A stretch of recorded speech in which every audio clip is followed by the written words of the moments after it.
As a Floridian, I am often asked about our invasive species problem down here. How did it happen? What can be done about it? What is the outlook for Florida's ecosystem? Well, in my opinion, and I have one just like everybody else, it's not very good. I base my opinions on my experience in Florida. I'm a co-founder of the Miami Everglades Herpetological Society circa 1988. I was mentored by one of the best well-known biologists and herpetologists in South Florida.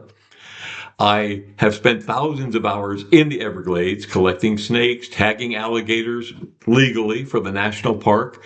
I have hunted and caught many invasives all over the state, and I have read up on this quite a bit.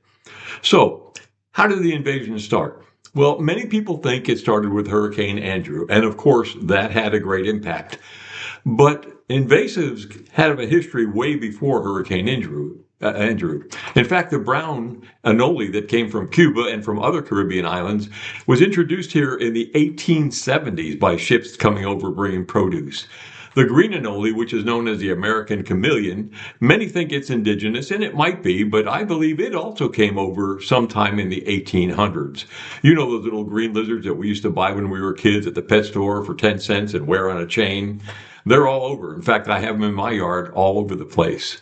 There's a smorgasbord of invasives in Florida. There are many fish species that don't belong here. The lionfish in the ocean, very, very invasive. There are oscars and there are peacock bass. There are also many species of piranha, even the giant piranha found in Florida's waterways. There are snails and insects. One of the snails, the apple snail, we have 5 species in Florida. One is indigenous. The other 4 are not, and they create havoc in our lakes. They eat up a lot of the vegetation and kill it off. In insects, we have tons of insects, spiders of every variety you could imagine, some centipedes and scorpions. But I think the most common, the most widespread, the most well-known, infamous insect is the fire ant, which is appropriately named because when they sting you, it feels like fire. And then we have feral hogs, and we have nutria. We also have invasive flora that's all over our state, invading the flora that is trying to exist here, that is indigenous. But my attention needs to go to the invasive species that most people are concerned about, and that's the Burmese python. For the record, there are a lot of snakes and lizards in Florida. There's reticulated pythons. If you remember back in 1988, I believe it was, some friends of mine caught Big Mama under a house in Miami Beach. They were on the Johnny Carson show showing it off. She was 21 and a half feet long. I took care of her for a couple of weeks. A big, big snake. Well, we have reticulated pythons here in Florida. We have Colombian boas. There's a place called the Deering Estate, which is a couple miles from where I lived in Miami, and they have wild red-tailed Colombian boas there. There are rainbow boas, there are ball pythons, and many other types of snakes that are loose in the Everglades for a variety of reasons, which I'll get to. Lizard-wise, we have the green iguana, which everybody's heard about. Watch out for falling iguanas when the cold front comes down. And indeed, we lose thousands of them, and it's good that we do because they are invasive. There's the black and white tegu, which I'll discuss in a moment. The agama. There are several monitor species that roam around in the Everglades. It's not uncommon to see a 6 or 7 foot lizard running across the road. We have currytails and Cuban night anoles. We have basilisks. Those are also known as the Jesus lizard. I know a place where I can see 100 of them in an hour. We have veiled chameleons, Jackson chameleons, other chameleons. We have amoebas and tokay geckos and on and on and on. Most of these critters found their way to Florida via the import trade, the reptile import trade, years before Andrew ever happened.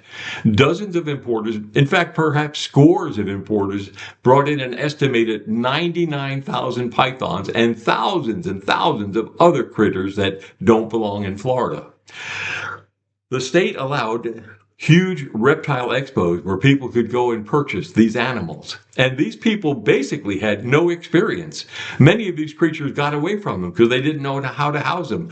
Others they let go purposely. They buy a python, for instance, a Burmese, and it'd be 18 inches long, and they'd feed it a couple mice, and it grew rapidly. They'd have to feed it a rat. Then it grew, they'd have to feed it a rabbit, and they said, that's enough. I'm done. And they would let it go into the Everglades. And then August 24th, 1992, Hurricane Andrew rolled in.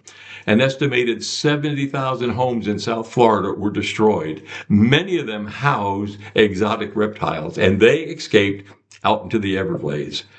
Species like the Burmese python and the black and white tegu flourished. Burmese have decimated the mammal population. They estimated in 2010, that's 16 years ago, they estimated that 99% of small mammals had vanished from the lower Everglades. Raccoons, possums, skunks, rabbits, squirrels, and they're gone. Tegus had a follow-up game to that. Tegus are huge lizards. They grow 3 to 4 foot long. They're hefty, heavy, strong lizards.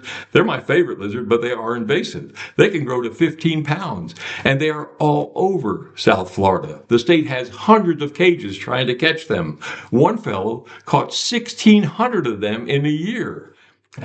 These are egg eaters. They eat eggs of alligators. They'll dig out the alligator's nest and eat them. They'll climb a tree and eat the exotic bird eggs are gone. They'll eat turtle eggs and other reptile eggs, and they'll tackle any creature that they feel they can subdue. I see a dozen of them every time I go hiking for a few hours in South Florida. They're just everywhere. Now let's get back to the Burmese pythons.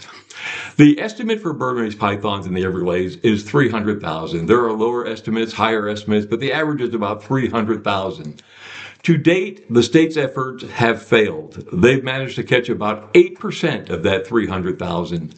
The state has hired an army of hunters. They hold annual python roundups. They have introduced traps and cages and tracking methods and fake robotic rabbits, which are the silliest things you ever saw.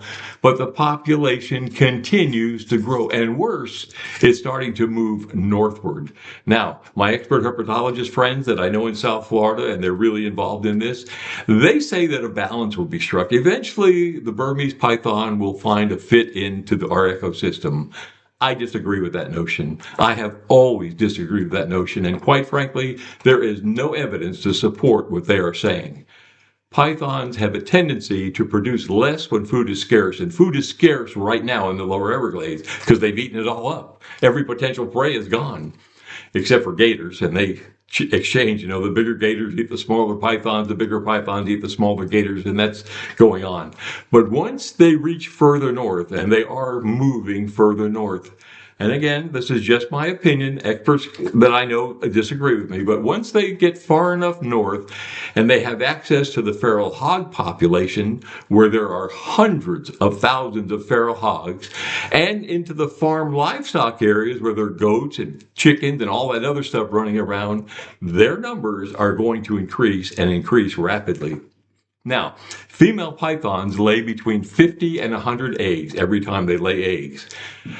Assuming half the population is female, let's say 20% of those females are breeding age and they have 60 eggs. That is 30,000 pythons having 60 eggs each. You do the math. Do you think the problem's going to go away?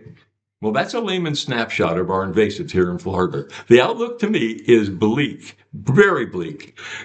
There was a time when Floridians had to worry about alligators grabbing their children or grabbing their pets, but now pythons are an equal, if not greater threat because they aren't confined to water. They can go everywhere, and they do. I had a ranger call me many years ago. He said, "I need you to come out here and catch this snake." I said, "What happened?" He goes, "Well, I thought there was a log that followed across the road. I tried to move it, and the log bit me." Turned out to be a big python. A friend of mine said, "Come get this python out of my boat," a 12-foot python in his boat. And then all over South Florida, you hear stories of people, they can't start their cars. They pop the hood and there's a big Burmese python sitting on their engine. If you live in Florida or if you're going to be visiting here, be on the alert, not only for gators, but for snakes and for all these invasives. Don't mess with them. Call the professionals, and that way you'll be safe.